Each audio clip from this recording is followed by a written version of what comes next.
Thank you, everybody, for joining us. My name is Chris Myers. I'm Director of Federal Affairs for the State's Trust Project, a project of the Texas Public Policy Foundation. We're here today to talk about border security. I think everybody has understood that border security is an enormously important issue. It's been one of the top policy issues for several years now. And while people debate over what different policies and strategies we should take with regards to border security and immigration, I think everybody is generally happy with how the president has handled the specific issue of migration at the border. You even hear Democrats celebrating how it's good that we've been able to stop the flow of illegal migration at the border, but there are still lots of issues that we have to talk about and lots of policies that we need to pursue. And to discuss those issues today, we have Leon Rios. Leo is a 30-year military veteran that's done border issues from everywhere from the Iron Curtain to Texas. He's been a national security advisor for several years and also is author of the recent book, Rethinking Border Security, that's going to be the basis for a lot of conversation here today. So thank you for joining us. Thank you. Thank you. You lay out in your book the idea that we should think of border security as the Gordian knot. Can you kind of elaborate on that? Yes. First off, when we talk about the Gordian knot, it is really the convergence of any of a number of different problems that are coming together in confusing, confounding ways. For example, when we talk about, the relationship with, policies, international policies, as well as domestic policies, we recognize that there are confused issues associated with authorities within those policies, the ways in which they're going to be executed. And of course, then that affects the transnational criminal organizations and the ways in which they affect and operate, not only within areas outside of the United States, but within the United States as well. Cooperating and coordinating their operations with domestic gangs in many cases. Mm-hmm. And of course, not the least of which is the ways in which these issues affect the socioeconomic status of the United States, the communities within the United States, and of course, the communities outside the United States that are affected as well. Yeah. So another analogy that you threw out in a previous conversation we had was football. We're in the middle of football season. Can you kind of lay out how, in football terms, you see the challenge that we face?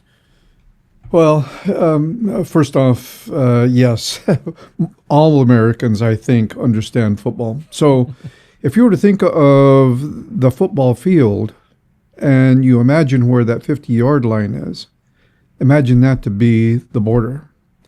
And essentially what we have is we have a line of federal authorities that are on that border.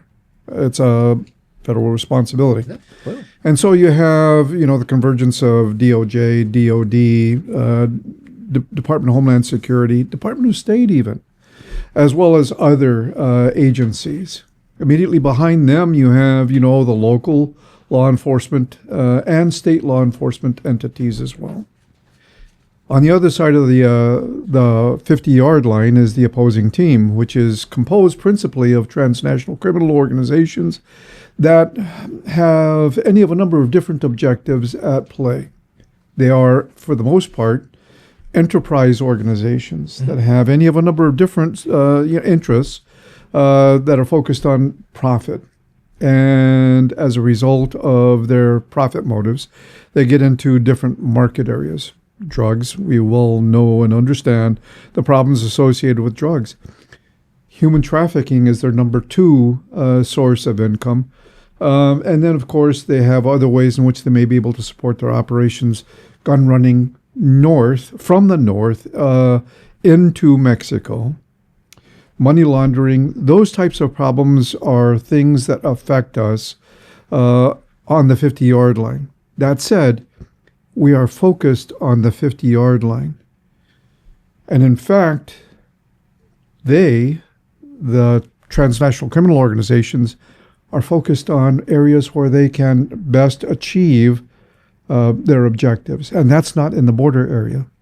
If you were to take the border area and break it down into its different components, you'd find that it's perhaps the sickest, the least industrious, the least educated, the poorest area in the United States. So are they going to come there to make a profit? No. They're going to come to the central region, the East Coast, West Coast, where the economy is going to support their operations. So while we are focused on the border, the transnational criminal organizations, which I think are the principal problem that we have to focus on, are focused where they can make the most benefit of their efforts.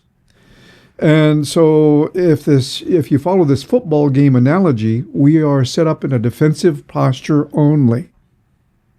They, on the other hand, are focused on an offensive. They are focused exclusively on offensive, and we're not necessarily taking advantage of the fact that they are focused on the offensive only. I would offer to you that, yes, what we need to do is we need to understand better where they're coming from, understand what their motives are, and take into consideration ways in which we may be able to disrupt their operations well before they get to the border, with any number of different types of contraband, whether it be drugs or people or anything else that will provide them with illicit profit. Unfortunately, one of the problems also is that as we're focused only on the border, there are areas throughout the United States that are caught unaware, that don't see the border security problem as their problem. And as a result of that, when they see transnational criminals operating in their neck of the woods, in their communities, they're shocked, they're amazed. And as a result of that, because they don't have the resources, they don't have the plans necessary to combat those types of problems, they're overwhelmed. And as a result of that, because of the ways in which they're overwhelmed, it's affecting all other communities around them and the people that they support. So to keep the football analogy going for a little while here, sure. It's not only just the lines that we're talking about, it's the individual players, the position players in these lines and how they're coordinating together. In your book, you kind of go into a little bit of detail about how you would like to see these individuals play better as a coordinated unit, right? So any football coach will tell you if we play together as a team, we're going to be more effective. You're not necessarily seeing them play as a team right now. Would that be an accurate description? That's exactly right. And unfortunately, one of the problems that we have is we have a single agency that is doing a bang-up job, no kidding, but it is a single entity that is really a part of a larger team. Again, what I have described for you when I talk about the federal, the state, the local entities that are involved, and even the territorial governments and entities or agencies that are associated with this effort, it's a whole of government effort. And so if you think of a whole of government and the whole of the team effort, you recognize that you can't have a star football player and expect to be able to be Super Bowl ready. Okay? And oh, by the way, every day is a Super Bowl Saturday, meaning to say that our fans, the people that own the team, expect us to be able to win on Super Bowl Sunday. And oh, by the way, that expectation is something that is critical. If we don't win, then the consequences are going to be dire. So, when we talk about, a single agency that is resourced in such a way that it is very capable, you have to ask, what are the implications for the other team members? And more importantly, how is it that they're coordinating their efforts? Are they coordinating their efforts? Where are the plays?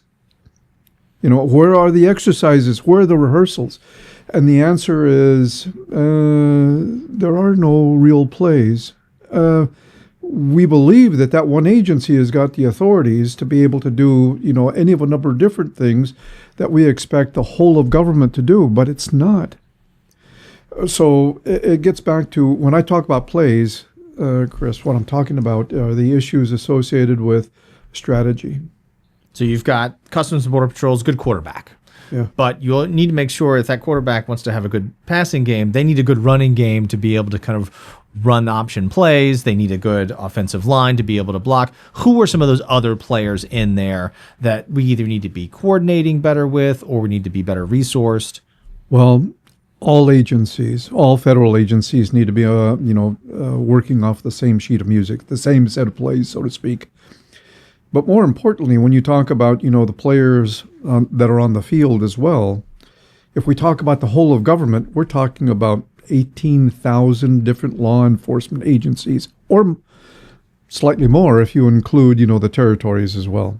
So each one of these agencies, when I'm talking about an agency, that could be a sheriff's office in Texas, police department, in Cincinnati, or, the state patrol in Virginia, bottom line is that they need to understand, the playbook as well. They need to understand how they contribute to the effort as a whole, so that if they see something that is anomalous, they understand how it is that they may be able to work with other agencies in order to be able to address that issue.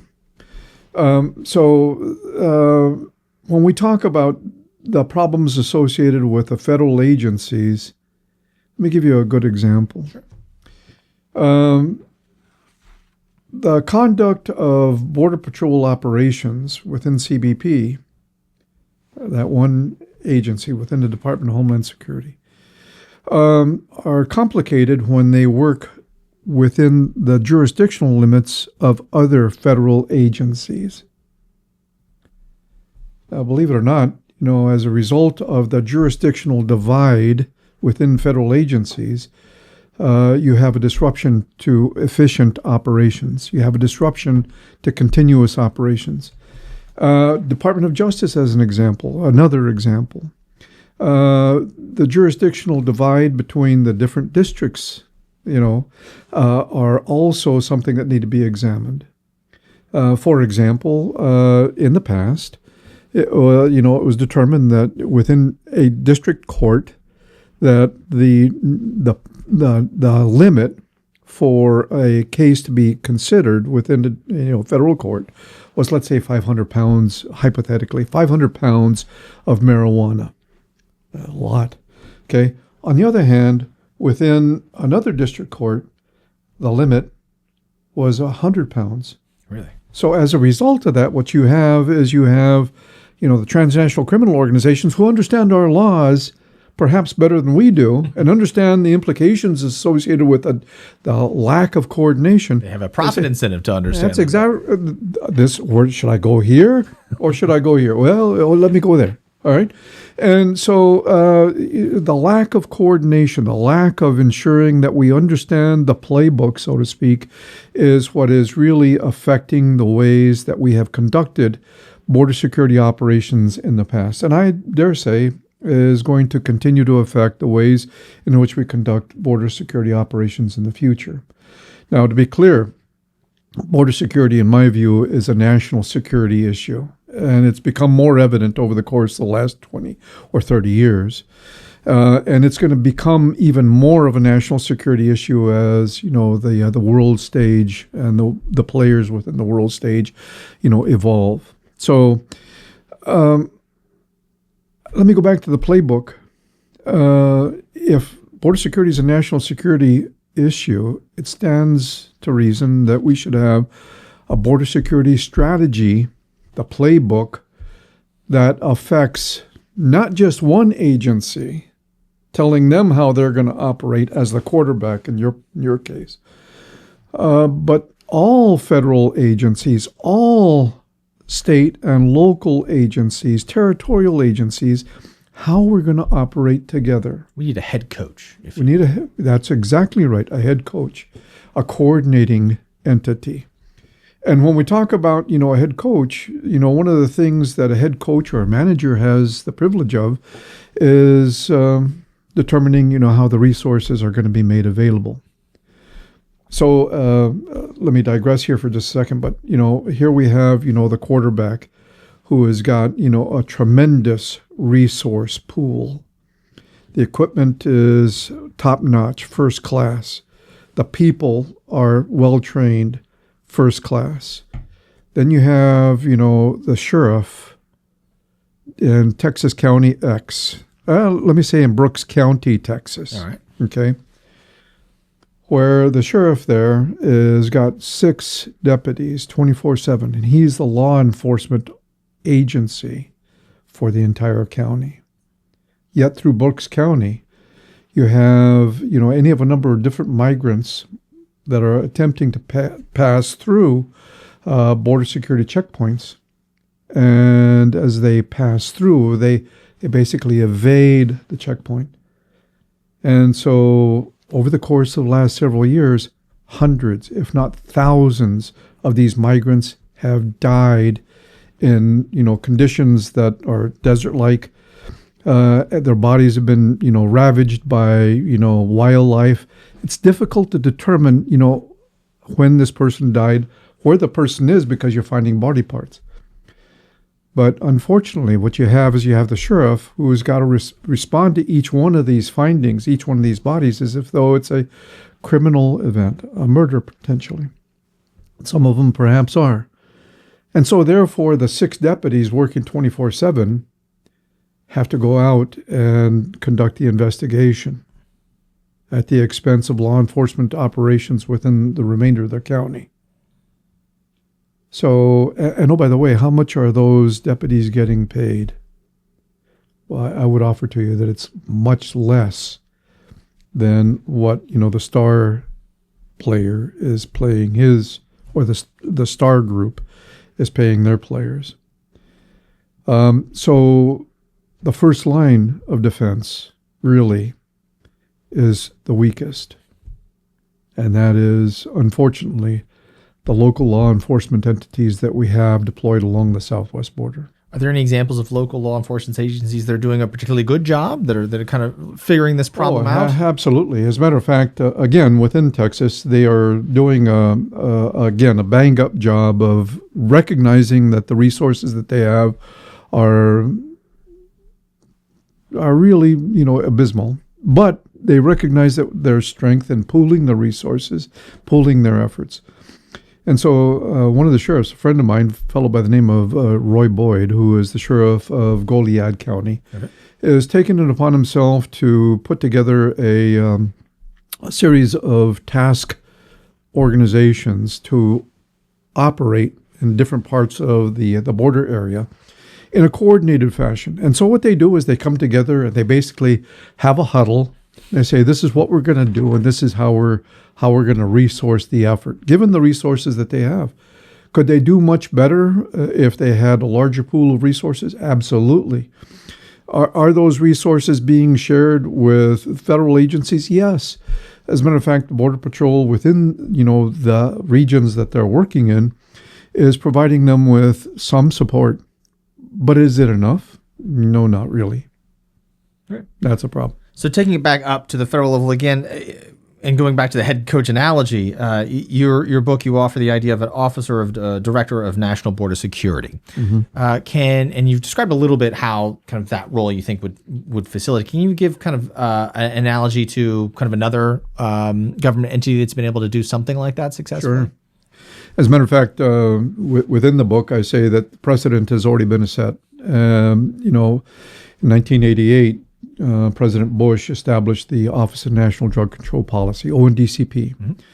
And he said the reason why the office was established was because of the problems associated with drug abuse within the United States. And he recognized that you have a number of different agencies that were responsible for piece parts of the drug problem, the drug control problem, but there was no single coordinating entity. And so he developed the ONDCP with the idea that they would have, first off, the voice and the authority of the executive office. It is an executive office entity. And so as a result of that, when they speak and coordinate, they coordinate on behalf of the executive office. So with that idea in mind, the Office of National Border Security, which I've termed, I just took the initiative and said that's perhaps what you ought to call it. Start somewhere. Yeah.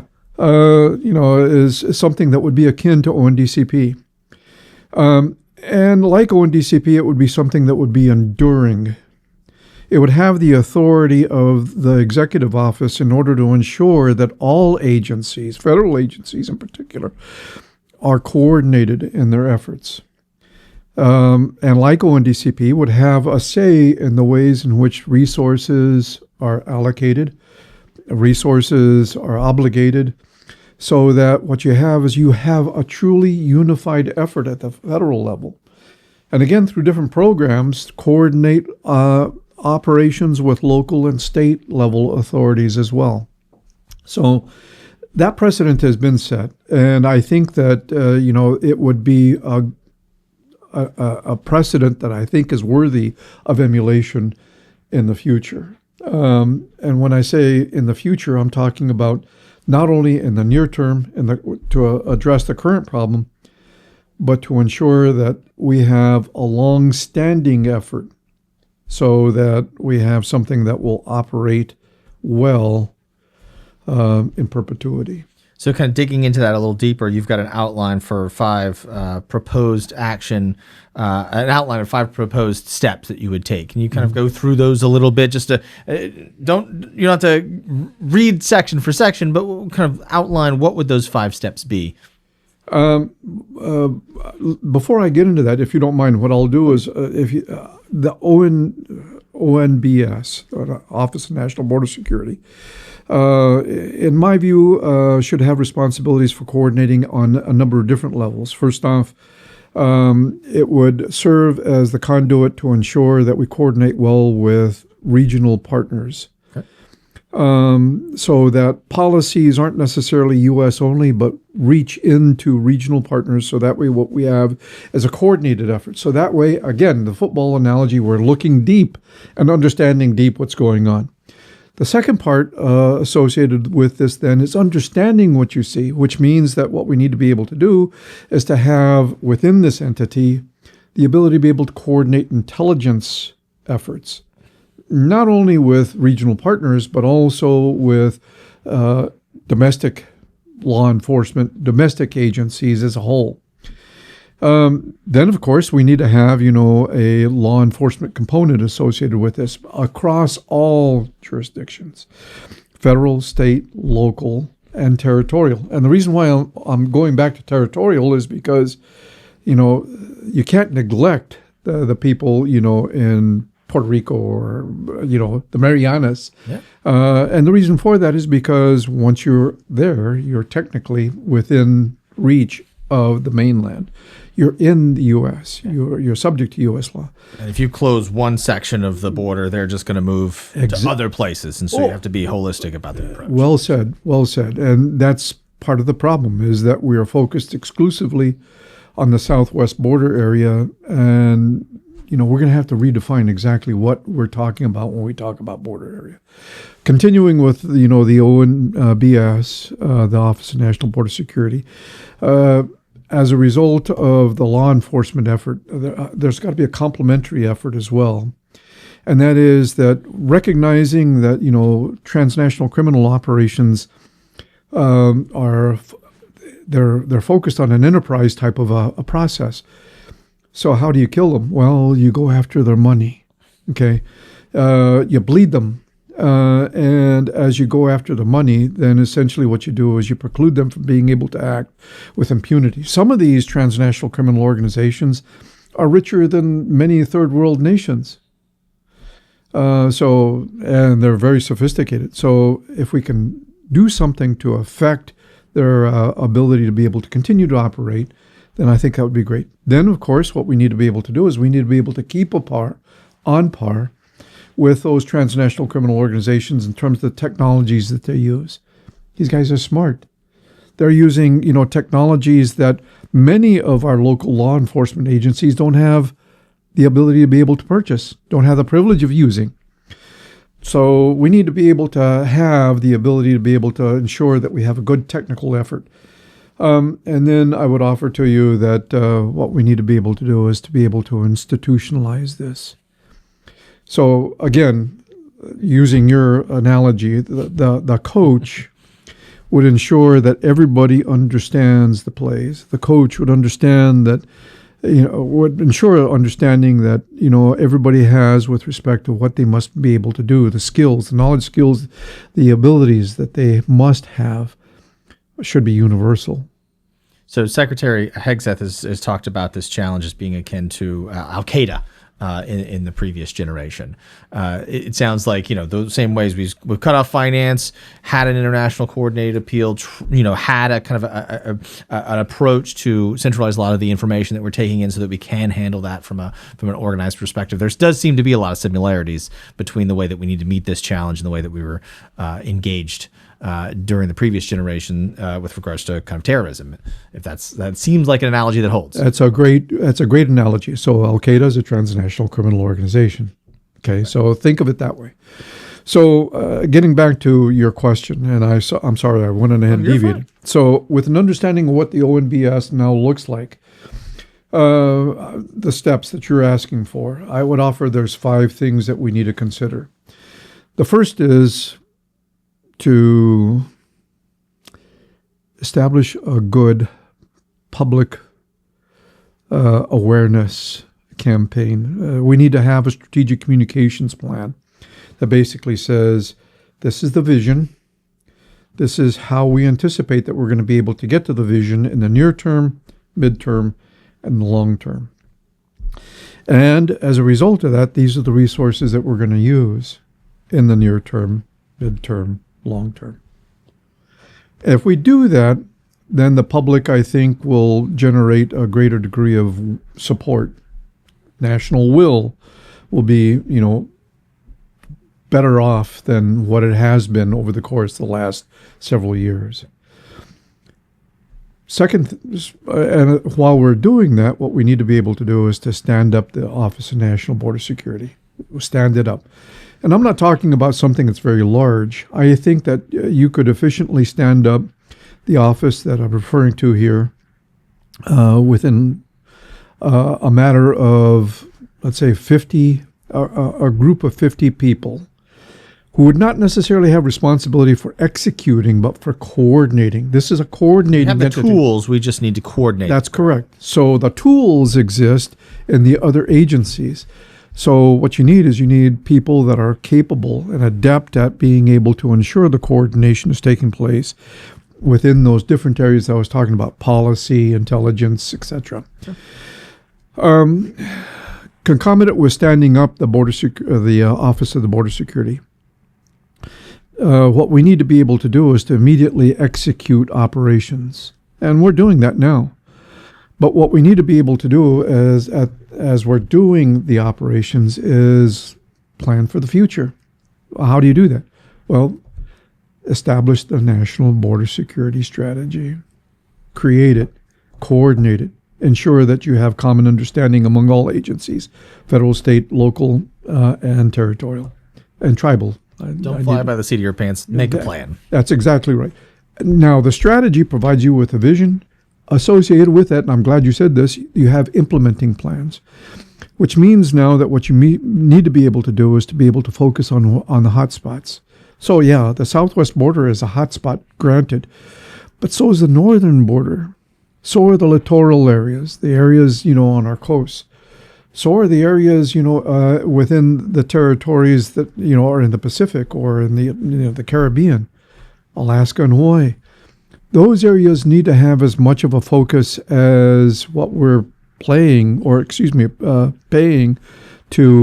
the southwest border.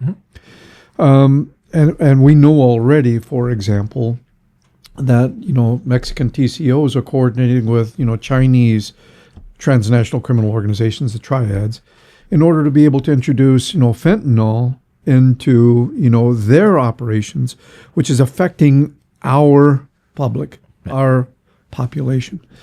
So yeah, you need to go ahead and focus on those hot spots, and you need to stand up the the Office of National Border Security.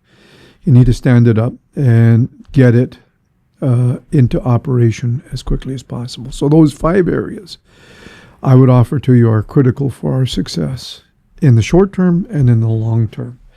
And again, I've got to go back to the idea that we need to institutionalize this process. If we can institutionalize it, then we stand a better chance for a brighter future.